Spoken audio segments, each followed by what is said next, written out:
Alright, in this video I'm going to show you how to flip a lower ball joint in a Mazda pick-em-up truck. I guess this pretty much applies to 86 to 93 B2200s to B2600Is. So I'm going to show you how to do it now. Alright, here's your lower ball joint. This is what it looks like in the beginning. What you're supposed to do is remove these two, cut this hump out right here, get that out of the way, because you're putting the ball joint, you're not literally flipping it over. You're just putting it on top of the control arm. And not to mention, I'm going to add a spacer in mine, another ½ inch. So that'll give me a total of an inch drop in the front without a drop spindle.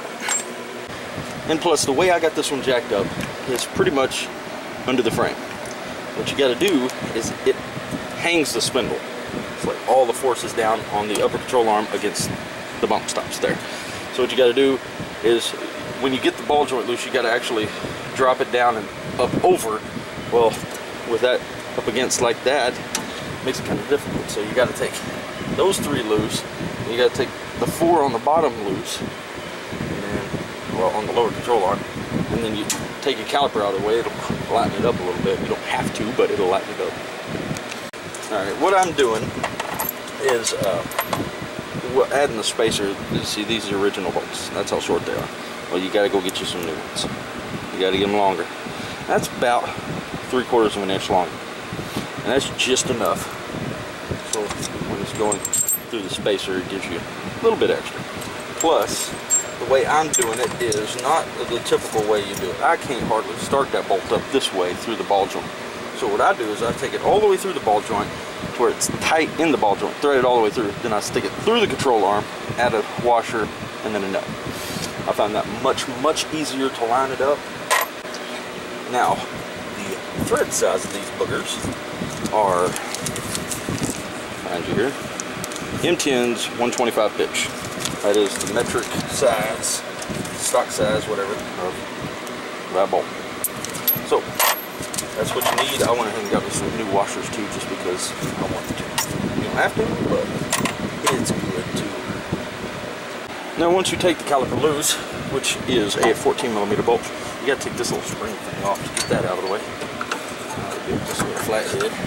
Just give it a bump. It comes off. It looking like that. Get that out of the way.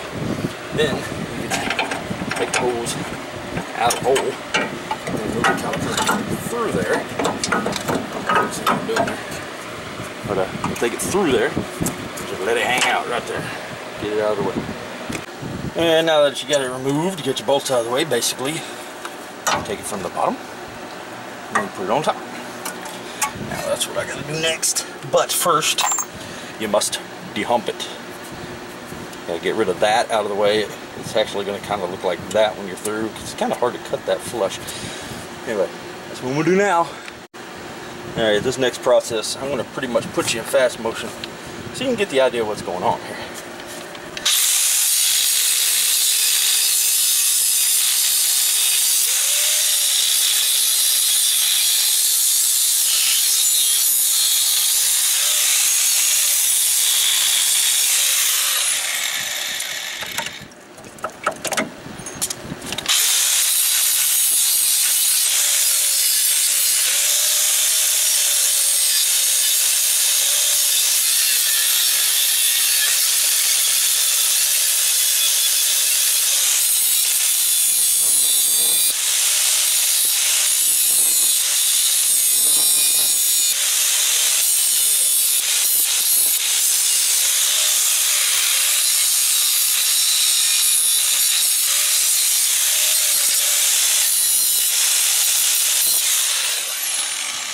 Alright, well, that one's done. So, that's where that goes next. You may have to move some of that out here. Alright. So basically, that's what you're going to look like. I had to groove some of that metal off there, off the shock. But you put that there. Now, the part that everybody's probably going to bitch at me about, I don't really give a damn. It's my truck. Get your bolts. And then, see me down here? I run the bolts all the way through. If I can get that sucker started. Man. Fast motion, fast motion. Here we go.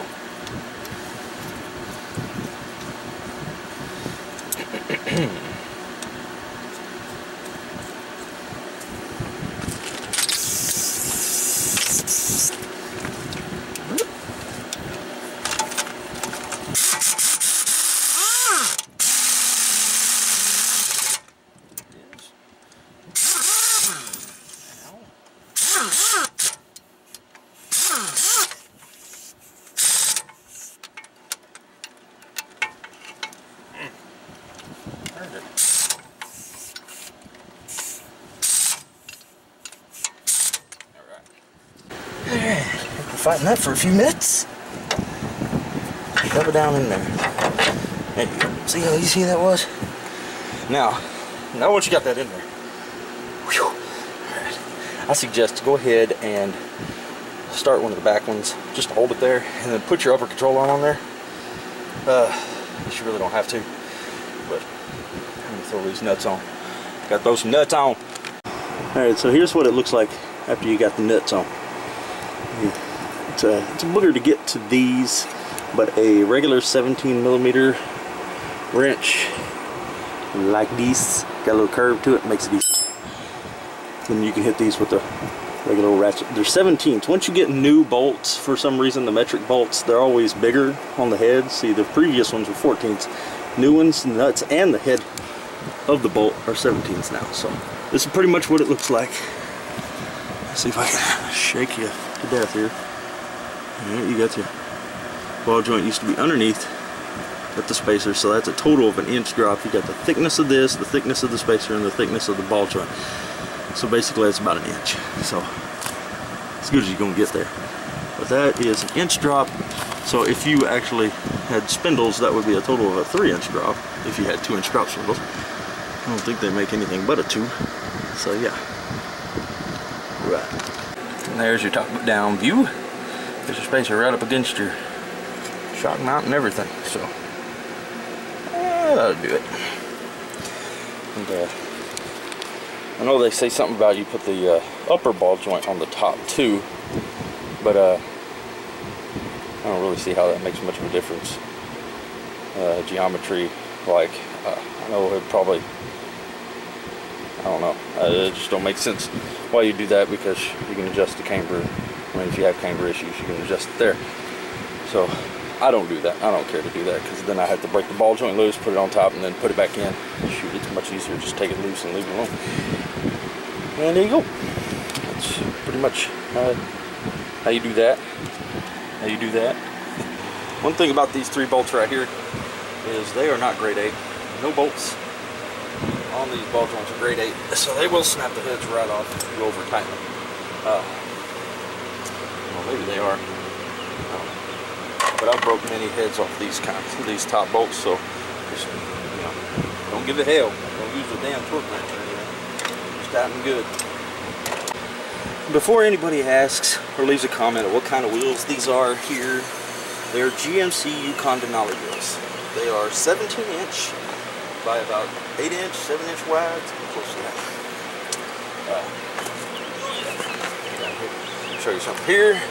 GMCs and Chevys and GM products, they use a smaller hub than a Mazda. I had these bored out.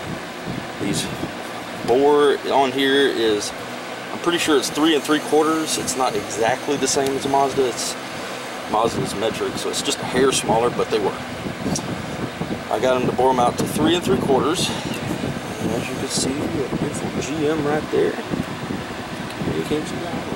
Yeah. So yeah, they line up good. You get them bored out by a machine shop. But if you don't bore them out, then I've seen some people, they cut these little things off here, the hubs off, and smooth them flat, and then they can put anything they want to on there. So yeah, but I didn't want to cut them all off. Okay, here's a moment of truth. This should be an inch lower than it was the last time at the beginning of this video. Hopefully. Oh, it will be. There it is. How does that look? It's an inch lower. Yeah, I'm going to crank on my torsion bar here too. I'm going to try to make it level with the lip. Alright, I think it's going to sit lower than this. I forgot I just threw it down on the jack and still have the e-brake on, so I'm going to try to back it up and pull it forward and see if that'll lower it more.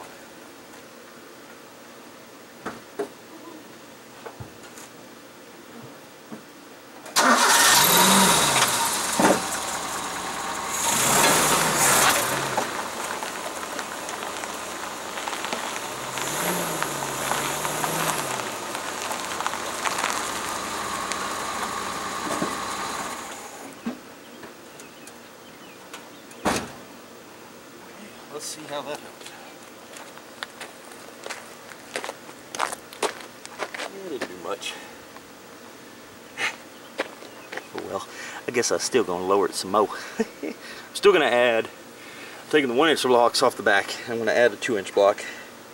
That's a total, well, what I got on there right now is a 4-inch, let's see, 3-inch plus 1-inch block with a monoleaf. And notch the frame, and then now I'm hitting the gas tank cross member, the axle is, so I'm going to notch that once I add the 2-inch block in there, and then I'm going to crank down on the torsion bars another 1/2 inch and get that gap going. So I'm going to do that later, but for now that's what you get right there.